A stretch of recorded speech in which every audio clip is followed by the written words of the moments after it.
ଥିଲା कि ମୁଁ କହିଲି ଯଦି କିଛି କୌଣସି ଦଳ ବିରୋଧୀ କିମ୍ବା କୌଣସି ବିଷୟରେ ଆଲୋଚନା କରାଯିବ ଆମେ ଯିବୁନି ନା କିଛି ଆମେ ଆଲୋଚନା କରିବୁନି। ଚନ୍ଦ୍ର ସାରଥୀ ବେହେରା ସାର୍ ଡାକିଥିଲେ। गतकाली बीजेडी नेतांको मेळीकु नै सबुठी चर्चा। भुवनेश्वर उपकंठ एक फार्म हाउस रे बीजेडी रो पाखापाखि 60 जनरु ऊर्ध्व नेता एथिरे सामिल भी होइथिले।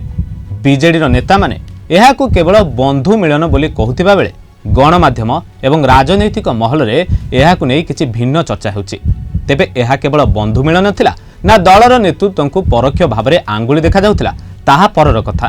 किंतु बीजेडी रो पूर्वतन विधायक किशोर कुमार तराई जो स्टेटमेंट देले ताहा दलर कंदल को पदारे पकाइदेला। कारण किशोर कुमार कहिले जेतेबेले तांको प्रथमे फोन कॉल करा जाइथिला से सीधा सीधा कहिथिले दल विरोध रे मेली हेले से सेठारे उपस्थित रहिबे नाही बोली। तेबे एठी प्रश्न उठुची किशोर को केउ नेता जनक फोन करथिले जे किशोर को मन को प्रथमे आसीथिला जे दल विरोध रे बोधे कोनोसी आलोचना हेउची। कारण एहा मध्य बीजेडी थरे भाबिबा आवश्यक। से अनुमान करथिले कारण प्रभु जानित कहिथिले तांको चंद्र सारथी बेहेरा ही डाकिथिले आउ से ही कोऑर्डिनेटर थिले।